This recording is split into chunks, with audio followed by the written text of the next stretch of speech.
స్తోత్రం స్తోత్రం స్తోత్రం స్తోత్రం స్తోత్రం స్తోత్రం స్తోత్రం స్తోత్రం స్తోత్రం.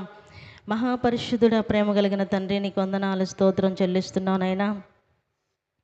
గడిచిన కాలం అంతా మీ రెక్కల నీడలో దాచి ఆరోగ్యం ఇచ్చి ఆయుష్కాలమును పొడిగించి ఈ పునరుద్ధాన దినమందు నీ పరిశుద్ధమైన నామమును స్తుతించడానికి మీ సన్నిధిలోనికి మమ్మల్ని అందరినీ కూడా సమకూర్చినందుకే స్తోత్రం చెల్లిస్తున్నాం. జరుగుతున్న ఆరాధన మీ చేతుల్లోనికి సమర్పిస్తున్నాము నైనా. అయ్యా, నీకు స్తోత్రం. కూడి వచ్చిన నీ బిడ్డలందరిని బట్టి నీకు స్తోత్రం తండ్రి. ఇంక నువ్వు రావాల్సిన బిడ్డలను త్వరగా తీసుకుని రండి తండ్రి. నీకు స్తోత్రం చెల్లిస్తున్నాం. కరెంటును, సిస్టమును, వాతావరణాన్ని కూడా మీరు స్వాధీనపరుచుకున్నందుకే నీకు స్తోత్రం చెల్లిస్తున్నాం. పాటల ద్వారా, వాయిద్యముల ద్వారా మీ నామానికి మహిమ తెచ్చుకునండి. సాక్ష్యముల ద్వారా, కీర్తన భాగము ద్వారా, ఆరాధన ద్వారా మీరే మహిమను పొందమని ప్రార్థిస్తున్నాము తండ్రి. అయ్యా, నీకు స్తోత్రం. మందిరములో అడుగుపెట్టుచున్న ప్రతి బిడ్డని మీ ఆత్మ స్వాధీనములోనికి తీసుకునండి. ఆత్మతో, సత్యముతో నీ ఘనమైన నామమును స్తుతించి ఆరాధించుటకు సహాయం చేయండి. అయ్యా, కూడి వస్తున్న ఒక్కొక్కరికి అవసరమవుతున్న సందేశం మీ దాసుల నోట మీరు ఉంచండి. వాక్యములో నుండి ఒక్కొక్కరితో మీరు మాట్లాడండి. వినగల చెవి, గ్రహించే హృదయం ప్రతి బిడ్డకి మీరు అనుగ్రహించమని ప్రార్థిస్తూ, ఆరాధన ఆది నుండి అంతం వరకు మీరే అధ్యక్షులుగా, ప్రధాన యాజకులుగా మా మధ్యలోనికి దిగి వచ్చి క్రమంగా మర్యాదగా జరిగిస్తున్నందుకే నీకు స్తోత్రం చెల్లించుకుంటూ, సమస్త మహిమ, ఘనత, ప్రభావం నీకే చెల్లిస్తూ యేసు నామములో అడుగుచున్నాము తండ్రి, ఆమేన్. ప్రకటన గ్రంథం 12వ అధ్యాయం మొదటి నుంచి కొన్ని మాటలు చదువుకుందాం. ప్రకటన 12 మొదటి నుంచి కొన్ని మాటలు చదువుదాం. అప్పుడు పరలోకమందు ఒక క్రొత్త సూచన కనపడెను. అది ఏదనగా, సూర్యుని ధరించుకొనిన ఒక స్త్రీ, ఆమె పాదముల కింద చంద్రుడును, శిరస్సు మీద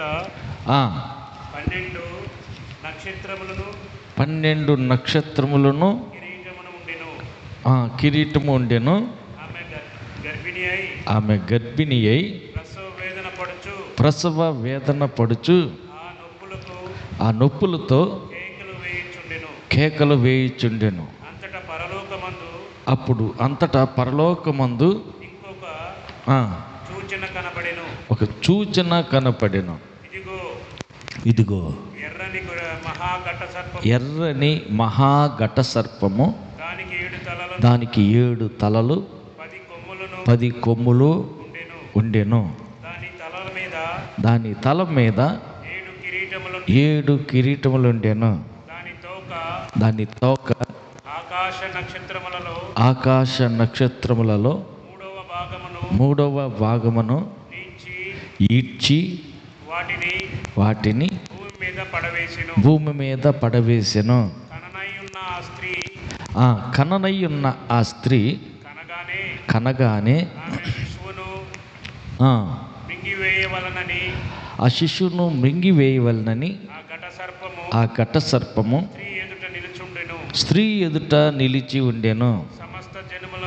సమస్త జనములను ఇనుప దండముతో ఏలనై ఉన్న ఆ మగ శిశువును ఆమె కనగా, ఆమె శిశువు దేవుని యొద్దకును ఆయన సింహాసనం యొద్దకును కొనిపోబడెను. ఆ స్త్రీ అరణ్యమునకు పారిపోయెను. అంతట వారు 1260 దినములు దేవుడు ఒక స్థలమును సిద్ధపరిచి ఉంచెను. అంతటా పరలోకమందు యుద్ధము జరిగెను. మిఖాయేలును అతని దూతలను ఆ ఘట సర్పముతో యుద్ధము చేయవలనని ఉండగా, ఆ ఘట సర్పము దాని దూతలను యుద్ధము చేసిరి కానీ గెలవలేకపోయిరి. కనుక పరలోకమందు వారికి ఇక స్థలం లేకపోయాను. కాగా సర్వలోకమును మోసపుచ్చుచు అపవాది అనియు సాతాననియు పేరుగల ఆది సర్పమైన ఆ మహాఘట సర్పము పడద్రోయబడెను. అది భూమి మీద పడద్రోయబడెను. దాని దూతలు కూడా దానితో కూడా పడద్రోయబడిరి. మరియు ఒక గొప్ప స్వరము పరలోకమందును రాత్రింబగళ్ళు మన దేవుని ఎదుట మన సహోదరుల మీద నేరం మోపువాడును అపవాదియు ఆ అపవాది పడద్రోయబడినెను. కనుక ఇప్పుడు రక్షణయు శక్తియు రాజ్యమును మన దేవుని వాయను. ఇప్పుడు అధికారము ఆయన క్రీస్తు దాయను. వారు గొర్రెపిల్ల రక్తమును బట్టి తామిచ్చిన సాక్ష్యమును బట్టి వానిని జయించి ఉన్నారు. కానీ మరణం వరకు తమ ప్రాణమును ప్రేమించిన వారు కాదు. అందుచేత పరలోకమా, పరలోక నివాసులారా ఉత్సహించుడి. భూమి సముద్రమా మీకు శ్రమ. అపవాది తనకు సమయం కొంచెమేనని తెలుసుకుని బహు క్రోధము గలవాడై మీ వద్దకు దిగి వచ్చి ఉన్నాడని చెప్పాను.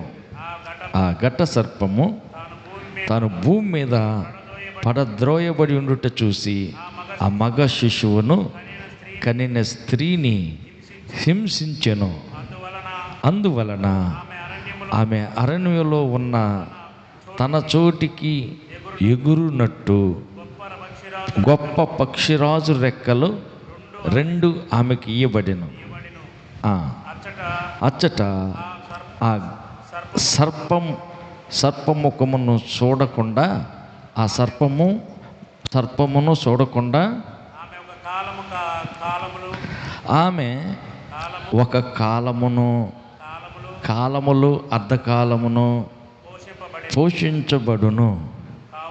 కావున ఆ స్త్రీ ప్రవాహమునకు కొట్టుకొని పోవలెనని ఆ సర్పము తన నోటి నుండి నీళ్లు నదీ ప్రవాహముగా ఆమె వెనక వెళ్ళగ్రక్కెను. కానీ భూమి ఆ స్త్రీకి సహకారి అయి తన నోరు తెరిచి ఆ ఘట సర్పము తన నోట నుండి క్రక్కిన ప్రవాహమును మింగివేసెను. అందుచేత ఆ ఘట సర్పము ఆగ్రహం తెచ్చుకొని దేవుని ఆజ్ఞలు గైకొనుచు యేసుని గూర్చి సాక్ష్యం ఇచ్చుచు ఉన్నవారైన ఆమె సంతానములో శేషించిన వారితో యుద్ధము చేయుటకై బయలు వెడలి సముద్రం తీరన నిలిచెను. చాలు. హల్లెలూయా. ఇక్కడ పరలోకంలో ఒక దర్శనాన్ని చూస్తున్నాడు యోహాను. ఏంటిది ఈ దర్శనం అంటే, ఒక స్త్రీ ఉన్నది, గర్భిణితో ఉన్నటువంటి ఒక స్త్రీ. ఆమె కాళ్ళ కింద చంద్రుడున్నాడు. ఆమె సూర్యుని ధరించి ఉన్నది. అంటే పూర్తిగా రౌండ్గా ఉండే సూర్యుడు లోపల ఈమె ఉన్నది. హల్లెలూయా. సూర్యుని లోపల ఏమో మిగిలిపోయింది. ఆమె కాళ్ళ కిందేమో చంద్రుడు ఉన్నాడు. నీతి సూర్యుడు యేసుని ధరించి ఉన్నది. అంటే వీళ్ళని క్రైస్తవులు అంటారు. ఎవరు ఈ స్త్రీ అంటే క్రైస్తవులు.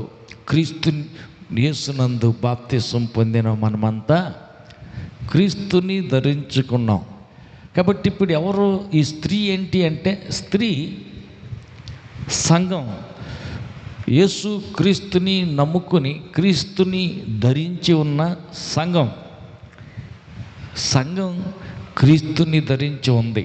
సూర్యుడు లోపల ఏమి ఉన్నది, చంద్రుడు పాదముల కింద ఉన్నాడు. అంటే చంద్రుడు పరిశుద్ధాత్మకు సాదృశ్యంగా ఉన్నాడు. పాదముల కింద చంద్రుడు ఉండడం ఏంటి అంటే పరిశుద్ధాత్మ దేవుడు నడిపిస్తాడు. హల్లెలూయా. దేవుని ఆత్మచేత ఎందరూ నడిపించబడుదురో వారందరూ ఆయనకు కుమారులని పిలువబడతారు. అంటే మనల్ని నడిపించేది ఎవరు అంటే క్రైస్తవుల్ని పరిశుద్ధాత్మ దేవుడు. ఆత్మదేవుడు చంద్రునితో పోల్చబడ్డాడు. చంద్రుడు నడిపిస్తూ ఉంటాడు. సూర్యుడు, నీతి సూర్యుడు యేసుక్రీస్తు. క్రీస్తుని ధరించారు అంటే వీళ్ళు క్రైస్తవులు. ఈ క్రైస్తవులైనటువంటి వారిలో ఇక్కడ సంగతి చూస్తున్నాం. ఆమె గర్భవతిగా ఉన్నది, మగ శిశువుని కనబోతుంది. ఎదురుగా ఏం కనపడుతుంది? ఘట సర్పం, ఎర్రని ఘట సర్పం ఒకటి కాసుకొని ఉందంట. ఎందుకు విన్నారుగా? చదివిన దాన్ని జాగ్రత్తగా విన్నారుగా? అర్థం చేసుకోవటానికి ఎంత చదివించింది. ఘట సర్పం ఎందుకు ఉందంట? ఈమె ఏమని మింగటానికి కాదు, మరి ఎవరిని? కడుపులో ఒక మగ శిశువు ఉన్నాడు. ఆమె మగ శిశువుని కనగానే ఆ వ్యక్తిని మింగేయాలంట. మరి స్త్రీని మింగేస్తే మొత్తం పోతారుగా. లోపల కడుపులో ఉన్న బిడ్డ, బయట ఉన్న స్త్రీ మొత్తం మింగేయచ్చుగా. ఆహా, ఘట సర్పమైన సాతానికి సంబంధం అక్కడ ఎవరితో ఉందంటే లోపల ఉన్నారే, మగ శిశువుగా బయటికి రాబోతున్నారే ఆ క్రైస్తవులు, వాళ్ళతోటే దానికి పని. కానీ ఈ బయట ఉన్న వాళ్ళతో ఏం పని లేదు. స్త్రీ అయినటువంటి మిగతా క్రైస్తవులతోటి సంబంధం లేదు, అక్కర లేదు. ఈ ఘట సర్పానికి పని ఉంది ఎవరితోటి? మింగాల్సింది ఎవరిని అంటే స్త్రీ గర్భంలో ఉన్నారే మగ శిశువు, వాళ్ళు. అంటే వాళ్ళు వేరు వీళ్ళు వేరేనా? అవును. హల్లెలూయా, హల్లెలూయా. వాళ్ళు క్రైస్తవులే, వీళ్ళు క్రైస్తవులే, అందరూ కలిసే ఉన్నారు. జాగ్రత్తగా వినాల. హల్లెలూయా. 5 బుద్ధి లేని వారు, 5 బుద్ధి కలిగిన వారు అందరూ కలిసి ఎక్కడున్నారు? మందిరంలోనే ఉన్నారు. మందిరంలోనే ఉన్నారు. బుద్ధి లేని వారు 5, బుద్ధి కలిగిన వారు 5. బుద్ధి కలిగిన వారు సిద్ధుల్లో నూనె తెచ్చుకున్నారు. దీపం ఎలగాలంటే నూనె కావాలని తెలుసు, అందుకు నూనె నింపుకొని తెచ్చుకున్నారు 5. మిగతా 5 నూనె తెచ్చుకోవాలా, దీపం తెచ్చుకున్నారు కానీ నూనె తెచ్చుకోవాలా. అందుకు ఇలాని బుద్ధి లేని వారు అన్నారు. వాళ్ళు ఇల్లు ఉన్నదంతా ఎక్కడే? ఒక మందిరంలోనే. ఇప్పుడు మగ శిశువు తల్లి అయినటువంటి గర్భిణీతో ఉన్న స్త్రీ కడుపులో ఉన్నాడు. మిగతా తల్లి యావత్తు ఎదురుగునే ఉన్నాడు. ఘట సర్పం ఎదురుగా నిలబడి దేనికి కాసుకొని ఉన్నాడు అంటే ఆది సర్పము, ఎర్రని ఘట సర్పమైన సాతాను ఎందుకు పొంచి ఉన్నాడు అంటే దేనికోసం అంట? బయట ఉన్న స్త్రీ అయిన క్రైస్తవులతోటి సంబంధం లేదు, అక్కర్లేదు. లోపల ఉన్నారు ప్రత్యేకంగా. వాళ్ళని కనబోతున్నారు, వాళ్ళు బయటికి రాబోతున్నారు. హల్లెలూయా. వాళ్ళని మింగాల. ఎందుకని? వారు బయటికి వచ్చిన తర్వాత సింహాసనం దగ్గరికి వెళ్తారు. హల్లెలూయా. వాళ్ళు ఇనప దండంతో ఏలుబడి చేస్తారు. అలాగ జరగకూడదు. అందుకోసమని అది ప్రయాసపడి కనిపెట్టుకొని కాసుకొని ఉంది. అయితే ఇక్కడ మనం చూసినట్లయితే ఎప్పుడైతే స్త్రీ కంఠం జరిగిందో, మగ శిశువు పుట్టిన వెంటనే పరలోకానికి ఈ శిశువుని సింహాసనానికి తీసుకెళ్ళిపోయాడు. పుట్టగానే సింహాసనం మీదకి ఏంటి? అవును, ఏలుబడి చేసేవారు. హల్లెలూయా. క్రైస్తవుల్లో 2 గుంపులు ఉన్నాయి. ఎత్తబడే గుంపు, విడవబడే గుంపు. గర్భంలో ఉన్న శిశువు వలె ఏర్పరచబడిన గుంపు, మిగతా పిలువబడిన గుంపు. అంటే పిలువబడిన వారు అనేకులు, ఏర్పరచబడిన వారు కొందరే. పక్క వాళ్ళతో చెప్పండి, నువ్వు ఏర్పాటు చేయబడిన గుంపులో ఉన్నావా, పిలవబడిన వారి గుంపులో ఉన్నావా? అంటే అర్థం ఏంటంటే ముందుగానే పిలిచారు, పెళ్లి కార్డులు ఇచ్చారు అందరికీ, పెళ్ళికి రావాలి, విందు సిద్ధంగా ఉంది, అందరు రెడీగా రండి అని, ఫలానా రోజు పెళ్ళి అని చెప్పి పెళ్లి కార్డు ఇచ్చారు. అందరికీ కార్డులు అందినాయి. సరేలే చూద్దాంలే వస్తాలే అన్నారు, కార్డు ఇంట్లో పెట్టారు. తర్వాత పెళ్ళి విందు ఇయ్యాలేను, అన్నీ కోసి వండి రెడీ చేశారు, రెడీగా ఉంది, పెళ్ళి విందుకి రండి అంటే ఒక ఆయన అంటాడు, 5 ఎకరాల పొలం కొన్నా, పోయి ఇప్పుడు దాన్ని చూసుకోవాలి, కొలతలు లెక్కలు అన్నీ చూసుకోవాలి, ఇవాళ నాకు రాను కుదరదులే అన్నాడు. ఇంకొక ఆయన అన్నాడు, మొన్న నీ పెళ్లి చేసుకున్నా, ఇప్పుడు నాకు రాను కుదరదలే వెళ్ళమన్నాడు. ఇంకొక ఆయన అంటున్నాడు, ఏమని ఏమంటున్నాడు, తలా ఒక సాకు చెబుతున్నాడు. 5 జతలు ఎద్దులు కొన్నానండి, ఎద్దులన్నీ చూసుకొని, సుడులు ఏంటి ఉంటాయి కదా, అవన్నీ చూసుకొని రావాలి కాబట్టి ఇప్పుడు నాకు రాను కుదరదు అన్నారు. తలా ఒక సాకు చెప్పారు. సాకు చెప్పి తప్పించుకునే వీళ్ళందరినీ ఏమంటారు, పిలువబడిన వారు. మరి ఏర్పాటు చేయబడిన వారు, హల్లెలూయా. విందు యజమానికి కోపం వచ్చింది, విందుకు రాలేదు కాబట్టి వాళ్ళందరినీ కట్టేసి తీసుకెళ్ళి ఈ సంహరించేసేయండి. హల్లెలూయా. ఏం చేయాలంటే వాళ్ళని సంహరించేసేయండి. వీధుల్లోకి, రాజు వీధుల్లోకి, సందుల్లో గొంతుల్లోకి వెళ్ళిపోయి ఎన్నిక లేని వారిని, తృణీకరించబడిన వారిని, వాళ్ళందరినీ తీసుకురమ్మంటాడు, వారితోటి నా విందుశాల నింపమంటాడు.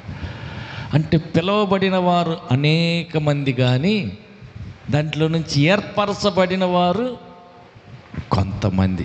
ఇప్పుడు ఏర్పరచబడిన గుంపే స్త్రీ గర్భంలో ఉన్న మగ శిశువు.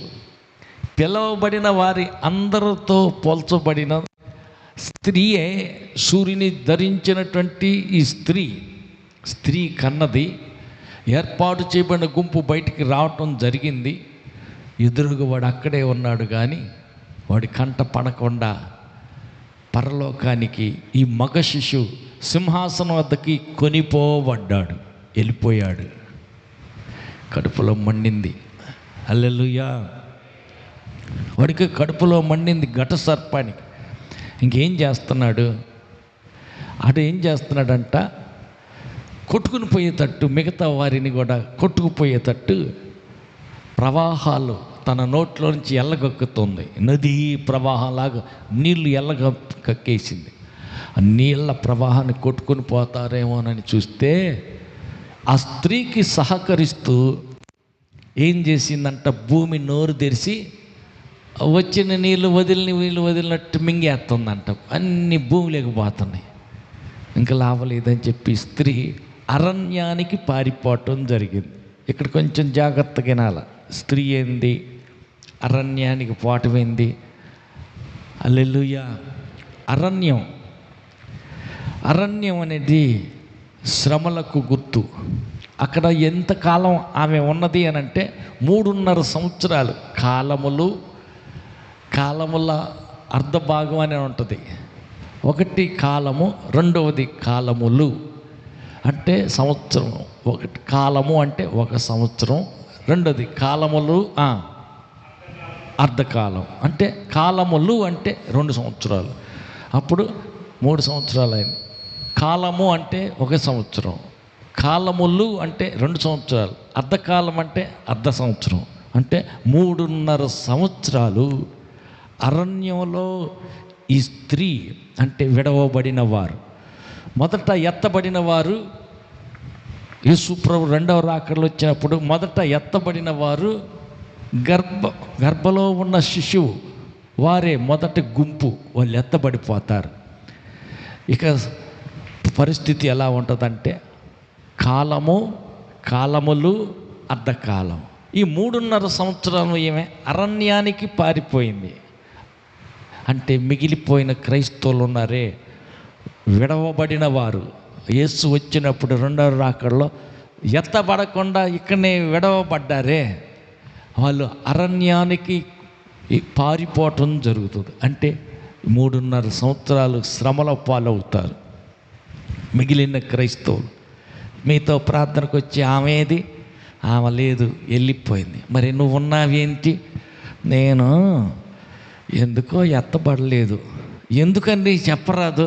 సీరియల్ చూస్తా, ప్రార్థనకి వెళ్తా, బల్లారాధన తీసుకుంటా, ఫంక్షన్లు అన్నిట్లో నేనే ఉంటా, ముందుంటా, అన్ని రంగాల్లో ఉంటా, తిరణాలప్పుడు తిరణాల చెరుకులు తింటా, అన్ని రీతుల్లో అన్ని చోట్ల నేను ఉంటాను కనుక ఏదో దేవుడికి ఇష్టం లేనిది ఎక్కడో ఒక చిన్నది ఉంది, ఆ ఒక్కరో దానితో వదిలిపెట్టబడ్డా.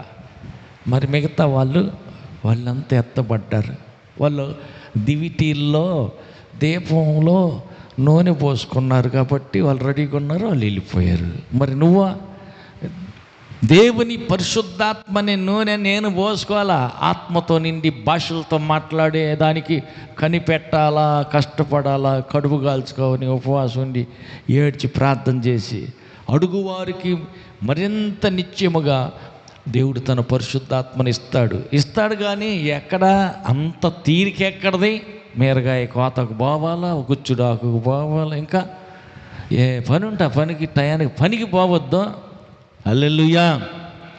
ఏడన్న కూటం రోజు మిస్సే, శనివారం ఉపవాస ప్రార్థన మిస్సే, 3 రోజులు ఉపవాస ప్రార్థన, బల్లరాధ సిద్ధపాటు కూటం మిస్ అయిపోవటమే. ఆదివారం పొద్దున్నే వస్తే పోదు అంటే సరైన సిద్ధపాటు లేదు. తెలుసు, ఇలాగ తెలీదా? దీపంలో నూనె లేకుండా దీపం ఎలగదని తెలీదా? తెలుసు కాబట్టిగా దీపం తెచ్చుకున్నారు. కరెక్టే. మరి నూనె ఎందుకు పోసుకోవాలా? నూనె పోసుకోవాలంటే ఎదురు చూడాల, కనిపెట్టాల, అడగాల. ఆత్మదేవుని అభిషేకం కోసం కనిపెట్టుకుని ఉండాల. వాళ్ళు 10 రోజులు కనిపెట్టారు, 120 మంది. అప్పుడు పరిశుద్ధాత్మ దేవుడు దిగి వచ్చాడు. ఇప్పుడు పరిశుద్ధాత్మ కోసం కనిపెట్టాల, నూనె నింపుకోవటం కోసం కష్టపడాల, అపవిత్రత యావత్తు వదిలేయాల, పరిశుద్ధత కోసం ప్రయాసపడాల. అప్పుడు అడిగితే పరిశుద్ధాత్మ అభిషేకం వస్తుంది. ఇంత కష్టం అంత యాడ చేస్తాంలే. నామకార్థంగా ఆత్మ లేనివాడు విడిచిపెట్టబడ్డ స్త్రీతో సమానంగా అరణ్యంలోకి వెళ్ళవలసి వస్తుంది. ఆత్మతో నింపబడి అన్ని భాషతో ప్రార్థన చేస్తూ ఆత్మ నడిపింపులో ఉన్నటువంటి సూర్యుని ధరించి చంద్రుని మీద నిలిచిన ఈ స్త్రీ ఆత్మ నడిపింపులో ఉండాలి. హల్లెలూయా.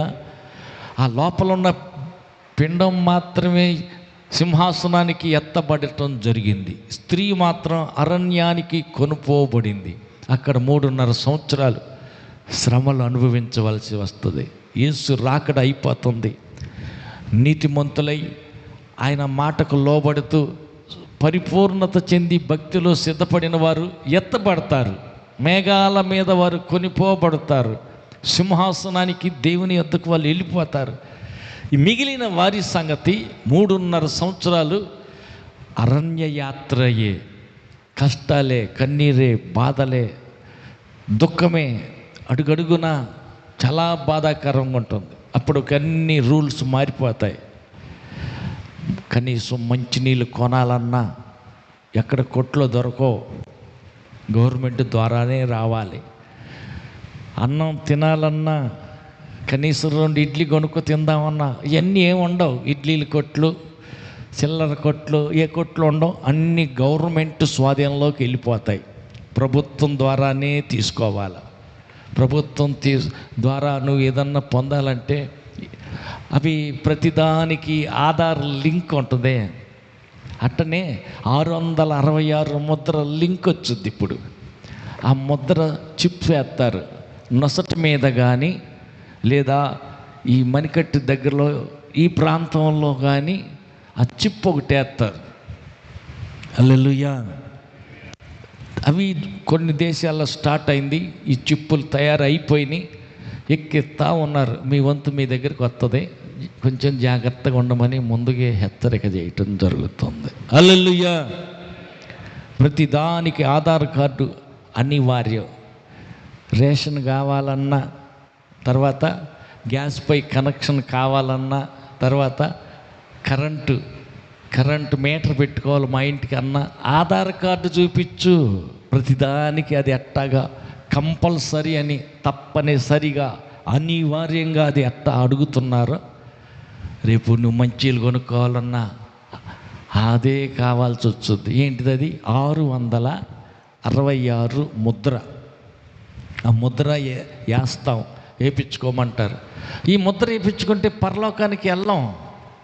అది వింటారు కాబట్టి, తెలుసు కాబట్టి మేలుకున్న వాళ్ళు మాకొద్దు ముద్ర, అయితే మంచిలు కొనటం లేదు, అమ్మటం లేదు, వెళ్ళిపో అంటారు. చేలో పంట పండించాం, దాన్ని దాచుకు తింటాం. కుదరదా, ముందు మాకు అమ్మేసేయి. గవర్నమెంట్ మొత్తం స్వాధీనం చేసుకుంటుంది. ప్రతిదానికి గవర్నమెంట్ వాళ్ళు చేసే పని ఏంటంటే కంపల్సరీ చేసేస్తారు. అప్పుడు 666 ఆ ముద్ర వేయించుకుంటేనే కొనటం, అమ్మటం జరుగుతుంది. లేకపోతే లేదు, ఏమి ఉండదు. 3.5 సంవత్సరాల పాటు చాలా శ్రమలు, ఆకలితో ఉండాల్సి వస్తుంది. కరువు కాలంలాగా చాలా కఠినంగా ఉంటుంది. పరిస్థితులన్నీ మారిపోతాయి. 3.5 సంవత్సరాలు శ్రమలు వస్తాయి. ఈ 3.5 సంవత్సరాలలో విందు మధ్యకాలంలో యేసు ప్రభు రెండవసారి వస్తాడు. మొదటిసారి మేఘాల మీద ఈ శిశువుని తీసుకుని వెళ్ళిపోవటం జరిగింది. మిగిలిపోయిన వారి సంగతి ఈ 3.5 సంవత్సరాల్లో శ్రమలైనా, కరువైన, ఖడ్గమైన, వస్త్రహీనతైన, ఉపద్రవమైన దేవుని కోసం గట్టిగా నిలబడ్డారు, సహించారు, ఓర్చుకున్నారు, అన్నిటికీ తాలుకున్నారు. అలాంటి వాళ్ళని తీసుకెళ్తానికి రెండవ రాకడలో రెండవసారి యేసు ప్రభు గుర్రం మీద వస్తారు. వచ్చి ఇలాంటి వాళ్ళందరినీ పోగు చేసుకొని తీసుకెళ్ళిపోవటం జరుగుతుంది. అక్కడ 7 ఏండ్లు విందు జరుగుతుంది. మధ్యాకాశంలో 7 సంవత్సరాలు విందు జరుగుతుంది. అప్పుడు భూమి మీద 7 ఏండ్లు శ్రమలు కలుగుతాయి. ఇప్పుడు మొదటి శ్రమ 3.5 సంవత్సరాల్లో అయిపోద్ది. ఇక రెండో శ్రమ ఇంకా కఠినంగా ఉంటుంది.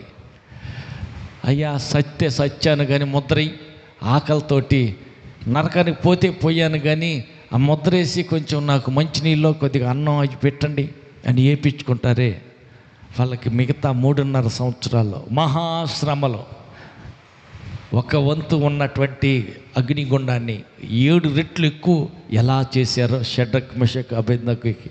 అలాగనే మొదటి 3.5 సంవత్సరాల్లో ఉన్న శ్రమ కంటే తర్వాత ఉండే 3.5 సంవత్సరాలు 7 ఏండ్ల శ్రమలో రెండవ మెట్టు అతి భయంకరంగా ఉంటుంది.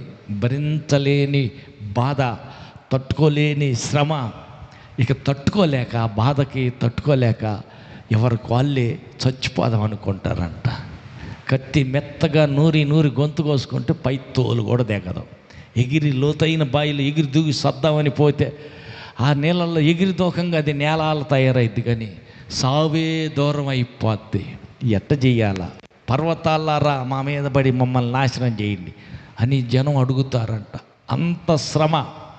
మరి మర్యాదగా యేసుని నమ్ముకో, ప్రార్థన చేసుకో, బాప్తిసం తీసుకో, యేసు నడిపి నీతి మార్గాన్ని అనుసరించి నడువంటే నేను ఎందుకు చర్చికి వెళ్ళలేదు, నేను ఎందుకు దేవుని నమ్మలేదు?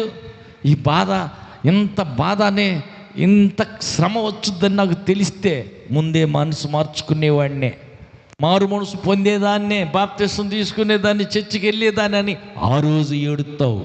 గుర్తుపెట్టుకో, కథలు కాదు ఇవి, పురాణాలు కాదు ఇవి, వాస్తవం జరగబోతున్నాయి. వింటావు, కల్లారా చూస్తావు. తిరస్కరిస్తున్నావా? యేసుని నమ్మటానికి, ప్రార్థనకి వెళ్ళటానికి సిగ్గుపడుతున్నావా? ఇవన్నీ గుర్తు చేసుకుని ఆ రోజు అల్లాడిపోతావు, రొమ్ము కొట్టుకుంటావు, గుండె బాదుకుంటావు. నెత్తి నేరోరు మొత్తుకుని ఏడ్చిన ఫలితం ఉండదు. మరణం మనిషికి దూరం అయిపోద్ది. రెండవ మెట్టు, మొదట 3.5 సంవత్సరాల్లో శ్రమలు ఒక రకంగా ఉంటే రెట్టింపు శ్రమ ఉంటుంది. మిగిలిన 3.5 సంవత్సరాలు 7 ఏండ్ల శ్రమ చాలా భయంకరంగా ఉంటుంది. అందుకే అక్కడేమో విందు జరుగుతుంది. సిద్ధపడిన వారు సరైన భక్తిలో సంపూర్ణంగా పరిశుద్ధతలో బ్రతికిన వాళ్ళేమో వారికి పరలోకంలో మధ్యాకాశంలో విందు జరుగుతుంటుంది. మరి ఇక్కడ ఉన్న వారికి, మిగిలిపోయిన వాళ్ళకి కుందుడంటే పేరమ్మమ్మ. కుందు అంటే ఏంటో తెలుసు కదా, ఎట్టుంటుంది అది అమ్మ? కుందుడు రోళ్ళు తెలుసా అమ్మ? కుందుడు రోళ్ళు ఎప్పుడు చూడాలి? అరిసెలు కాలితేనా అంటవా? హల్లెలూయా. ఏం చేసేవాళ్ళు? కుందుడు రోళ్ళు వేసి జొన్నలు తొక్కేవాళ్ళ, సొత్తలు తొక్కేవాళ్ళ. హల్లెలూయా. 3 అరిసెలు వండాలంటే అరిసెల పిండికి ముగ్గురు కలిసి 3 రోకలు వేసుకుని, ఒక రోకలు కొట్టి తీసేలోపు 2 రోకలు పడుతుంది. 2 రోకలు పైకి లేపేసరికి 3 రోకలు పడిపోద్ది. మళ్ళీ ఈ 3 రోకలు, మొదటి రోకలు మళ్ళీ వచ్చి పడతా ఉంటుంది. హల్లెలూయా. 3 రోకలతో కుందుడు రోజుల్లో కుందుతా ఉంటారు. కుందుతా ఉంటుంటే రెండో పక్క బయటికి తీసి తోడి జల్లెడ పట్టి వాళ్ళు పడతా ఉంటే ఆ పైన మెరికల ఏమంటారన్నమాట మిగిలిపోయింది. ఇంకా కొద్దిగా ఉంటాయి కదా, నూక ఉంటుందా, ఆ నూక తీసుకొచ్చి మళ్ళీ పోతూ ఉంటారు, మళ్ళీ వేస్తూ ఉంటారు. పొడుము పిండి అయిందాక కుందుడు రోళ్ళు వేసి కుందుతూ ఉంటారు. నీ గతి అదే అవుతుంది. శ్రమ వెంట శ్రమ, బాధ వెంట బాధ. ఎంత బాధ అంటే తేలు తెలుసు కదా, తేలు కుడితే ఎన్ని రోజులు ఉంటాయమ్మా నొప్పి? అమ్మ, తేలు కుడితే నొప్పి ఎన్ని రోజుల దాకా ఉంటుంది? ఎప్పుడు దాకా ఉంటుంది? మీకు ఎప్పుడు తేలు కొట్టలేదు అట్టుకుందా? తేలు సంగతి తెలియదు అట్టు. ఎప్పుడు దాకా ఉంటుంది అయ్యా సుబ్బారావు?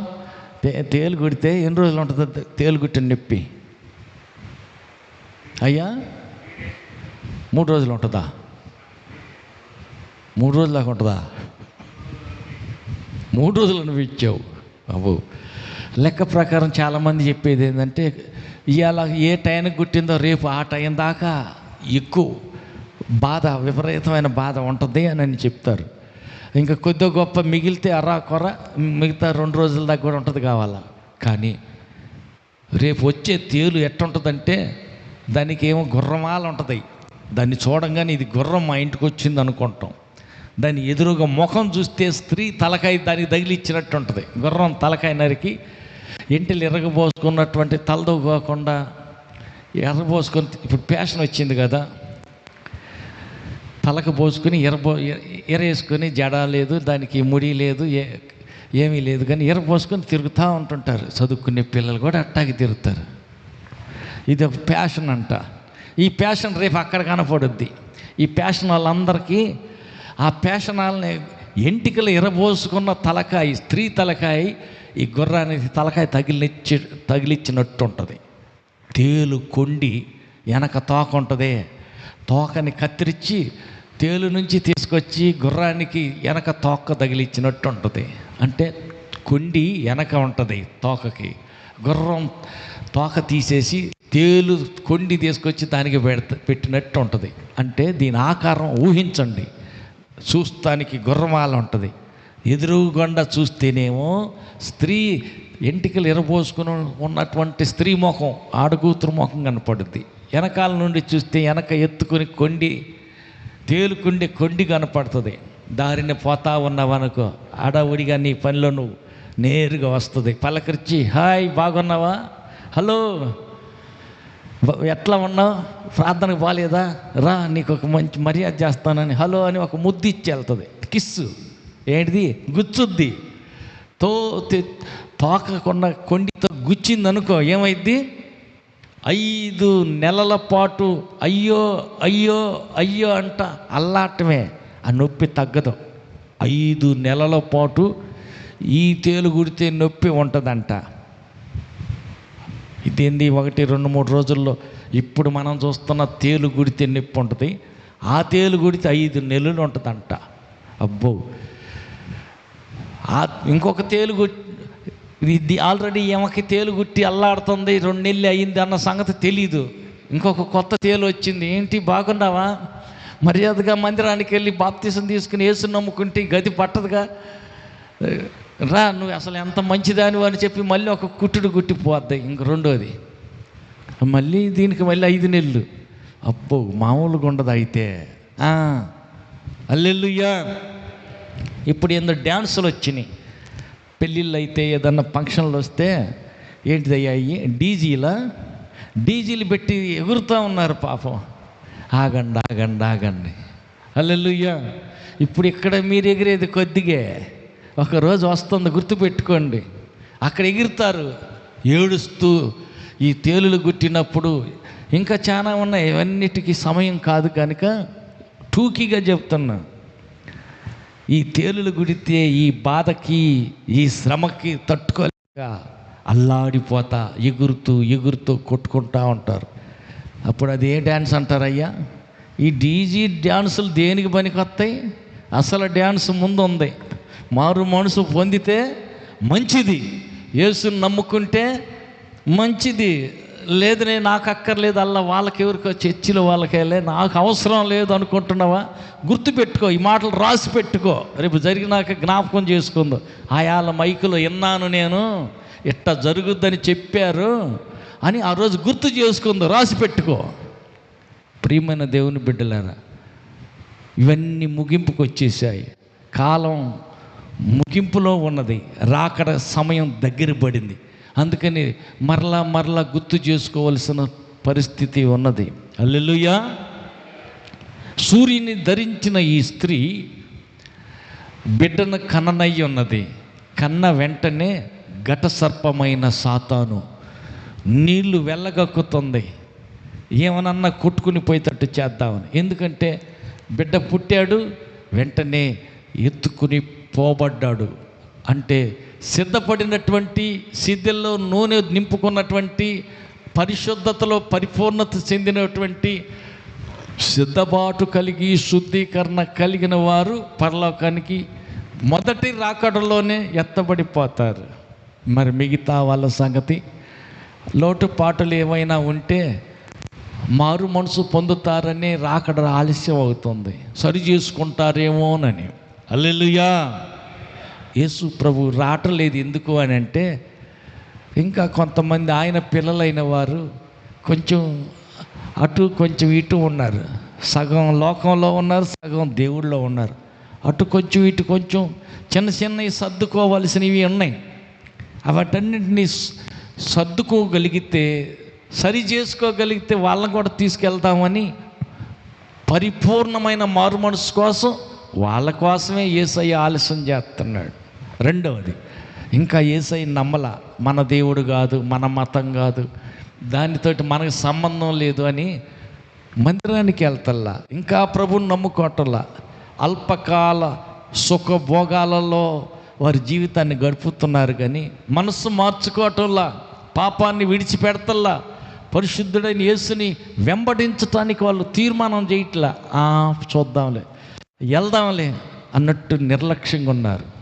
వాళ్ళంతా మార్పు చెందాలని, అందరూ భూమి మీద నరుడుగా పుట్టిన అందరూ ఆయన సంతానమే కాబట్టి, ఆయన పిల్లలు నరకానికి వెళ్ళి నెత్తి నోరు కొట్టుకొని యుగ యుగాలు అల్లాడిపోవటం నేను భరించలేనని వాళ్ళ కోసం ఎదురు చూస్తూ రాకడ కొంచెం లేట్ చేస్తున్నాడు అంతే. కాబట్టి సిద్ధపడితే మంచిది. హల్లెలూయా. శుద్ధీకరించుకొని పరిపూర్ణంగా సిద్ధపడితే సంతోషం. ఎప్పుడు చనిపోయినా, ఎలా చనిపోయినా పరలోకానికి వెళ్ళిపోతాం. అలా కాకుండా సిద్ధపడకుండా, శుద్ధీకరణ లేకుండా, అన్ని విధాలా నేను బాగానే ఉన్నానులే అనుకుంటే ఎలా? కుదరదు. ఒక ఆయన అన్నిటినీ పాటిస్తున్నాడు, ఆజ్ఞలన్నీ పాటిస్తున్నాడు. ఒకరోజు యేసు ప్రభు దగ్గరికి వచ్చి పరీక్షించటానికి అడుగుతున్నాడు, ప్రభువా, నిత్య జీవం పొందాలంటే నన్నేం చేయమంటావు? అయ్యా, నిత్య జీవం పొందాలంటే ఇలా ఆజ్ఞలు పాటించాలా అన్నీ చెప్పాడు. ఈ చిన్నప్పటి నుంచే పాటిస్తున్నానండి, అన్ని ఆజ్ఞలు పాటిస్తున్నా. సరే, మంచిది. అటైతే ఇంటికి వెళ్ళి నీ ఆస్తి అంతా అమ్మి పేదవాళ్ళకి పంచిపెట్టి అప్పుడు వచ్చి నన్ను వెంబడించు అన్నాడు. పేదవాళ్ళకి ఆస్తి అంతా అమ్మి పంచాలా? వాళ్ళు ఎవరికో పంచిపెడితే నాకెట్టా? ఈ పరలోకం లేకపోయినా, నిత్య జీవం రాకపోయినా పర్లేదు, నాకు వద్దులే పో అని వెళ్ళిపోయాడు. అన్ని ఆజ్ఞలు పాటించే ఇతను ఆ ఒక్కటే లోటు ఉన్నది, ఆ ఒక్కటే మార్చుకోవలసి ఉన్నది. అది మార్చుకోమంటే ఆ దేవుడు మార్చుకుంటాడు, నేను మార్చుకోను. నరకానికి పోయినా పర్లా, నిత్య జీవం నేను పొందకపోయినా పర్వాలేదని మూతి ముడుచుకుని వెనక్కి వెళ్ళిపోయాడు. అయ్యో అదేంటి? అవును, మనం అన్నిటిలో కరెక్ట్గానే ఉన్నాం, అన్నీ బాగానే చేస్తున్నాం, భక్తిగానే ఉన్నాం, పర్వాలా, ఏదో ఒక చిన్న లోపం ఉంది, మార్చుకోవాల్సింది అది ఒక్కటే, మిగతా అన్నీ బాగానే ఉన్నాయి, ఆ ఒక్కటి మార్చుకుంటే సరిపోదు. లేదులే ఆయనలాగా మూతి ముడుచుకుని వెళ్ళిపోతాను, అది మాత్రం నేను మార్చుకోలేను అంటే పరిస్థితి ఏంటంటే, విడవబడిన స్త్రీ అరణ్యానికి పారిపోయినట్టు 7 సంవత్సరాల భయంకరమైన శ్రమలో ఇక్కడే ఉండిపోతావు. హల్లెలూయా. 7 ఏళ్ళు ఇక్కడ శ్రమ, 7 సంవత్సరాలు ఎత్తబడిన వారికి అక్కడ విందు జరుగుతుంది, ఇక్కడ కుందు జరుగుతుంది. మహాశ్రమలు 7 ఏళ్ళు ఉంటాయి. తర్వాత 1000 ఏండ్ల పరిపాలన జరుగుతుంది. ఈ 1000 సంవత్సరాలు సాతాను, ఇందాక మనం చదివిన దాంట్లో చూసాం కదా, నేరాలు మోపేవాడు ప్రతిరోజు నిన్ను గూర్చి నన్ను గూర్చి సాతాను దేవుడి దగ్గరికి వెళ్ళి నేరాలను మోపుతాడు. మీ కూతురు ఫలానా భక్తురాలు అన్నావుగా, నీ కొడుకు ఫలానా పెద్ద భక్తుడు అంటున్నావు కదయ్యా అని నేరాలు మోపుతూ ఉంటుంటాడు. ఈ నేరాలు మోపేవాడు పడద్రోయబడతాడు. ఇక భూమి మీద పడద్రోయబడిపోతే పరిస్థితి ఎట్టుంటుంది? కాలం కొంచెమే కాబట్టి వాడు విపరీతంగా అటు ఇటు తిరుగుతా వాడు చేయాల్సిన పని అంతా చేస్తూ ఉంటాడు. అందుకని పసిగట్టాల, సాతాను ఏ రీతిగా నీ దగ్గరకు వస్తున్నాడా, ఎట్టయినా భక్తిలో నుంచి పక్కకు తప్పిద్దామని ప్రార్థనకి వెళ్ళకుండా మందిరానికి దూరంగా, ఉపవాసానికి ఎడంగా, దేవునితో సహవాసం సంబంధాన్ని తెంచుకునేటట్టు చేయటానికి బిజీ పనులు పెడతాడు. ఈ సమయంలో మెల్లిగా దేవునితో బంధం తెగిపోతుంది. దేవుడే విరోధి అయిపోతే నేనేం చేయగలను అని ఆ ప్రవక్త చెప్పినట్టు దేవుడు పగవాడు కాకూడదు. హల్లెలూయా. దేవుడి శత్రువు కాకూడదు. అందుకని మనం ఏం చేయాలా? సాతాను గర్జించు సింహం వలె ఎవరిని మృంగుతున్నా అని తిరుగుతున్నాడు. కాబట్టి మెలకువగా ఉండండి, జాగ్రత్తగా ఉండండి, ఎక్కడ దేవునికి దూరం కామాకండి, దేవునితో బంధాన్ని తెంచుకోకూడదు. హల్లెలూయా. ఆ తర్వాత మనం చూసినట్టయితే యుగ యుగాలు మనం పరలోకంలో ఉండబోతున్నాం. అందుకోసం మనం భక్తిని కాపాడుకుందాం, రెడీగా ఉందాం. రాకడ దగ్గరగా ఉంది, సిద్ధపడి ఉంటే స్త్రీ కనినటువంటి ఆ మగ శిశువు ఎత్తబడే గుంపులో మనం కూడా చేరిపోదాం. ఈ భూమి మీద కలిగే శ్రమలన్నిటిలో నుంచి, కీడులన్నిటిలోంచి నీతిమంతుల్ని దేవుడు కొనిపోబోతున్నాడు. అవును, నీతిమంతుల లెక్కలోనే నీవు మిగిలిపోతే కొనిపోబడతావు, సింహాసనం మీద చేరిపోతావు, యుగ యుగాలు ఆనందరాజ్యంలో అక్కడే ఉంటావు. కాబట్టి ఎట్టి పరిస్థితుల్లో రాకడలు, మొదటి రాకడలోనే ఎత్తబడే సంఖ్యలో చేరిపోదాం. దాని కొరకు సిద్ధపడదాం, శుద్ధీకరించుకుందాం, లోటుపాట్లుంటే సరి చేసుకుందాం. అందరు లేచి నిలబడదాం, ప్రార్థన చేసుకుందాం. అందరు లేచి నిలబడదాం, ప్రార్థన చేద్దాం.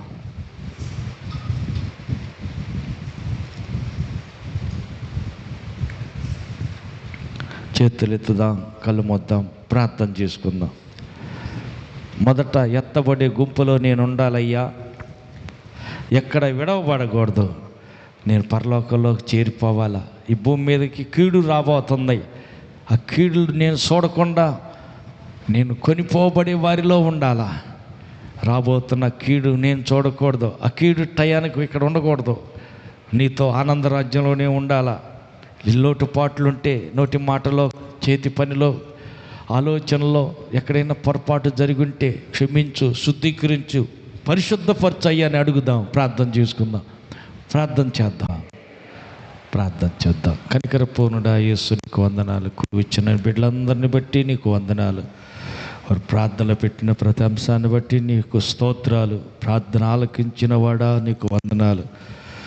ప్రతి ఒక్కరిని పరిపూర్ణంగా పరిశుద్ధపరిచి శుద్ధీకరించినందుకై నీకు వందనాలు. ప్రభు బలలో చేయవేయటానికి కావలసిన యోగ్యతను, అర్హతను, తగిన పరిశుద్ధతను ఇమ్మని దేవా ప్రభు బలలో చేయివేస్తుండగా నీ బిడ్డలు సంపూర్ణత చెందిన వారై క్రీస్తు యేసు కలిగిన సారూప్యంలోనికి, క్రీస్తు పోలికలోనికి రూపాంతరం చెందే కృపనిమ్మని నీ బిడ్డలందరినీ చిన్న క్రీస్తుల వలె సిద్ధపరిచి దేవా మహిమ గల నీ రాక కొరకు ఆయత్తపరిచి ఘనత మహిమ ప్రభావం అంతా మీరే పొందుకోమని కృపగల మీ హస్తాన్ని చాపి రేపు పగలు రాత్రి ఎల్లుండి జరిగే ఆరాధన అంతట్లో తోడుగుణమని నీకు కృపగల హస్తపు చోటున బిడ్డలందరినీ దాచి భద్రపరచమని కోరుతూ ఘనత మహిమ ప్రభావం అంతా మీరు మాత్రం పొందమని మహిమతో మధ్యాకాశానికి రానయ్యున్న మా ప్రభు రక్షకుడైన యేసు నామములో ప్రార్థించి వేడుకుంటున్నాము తండ్రి.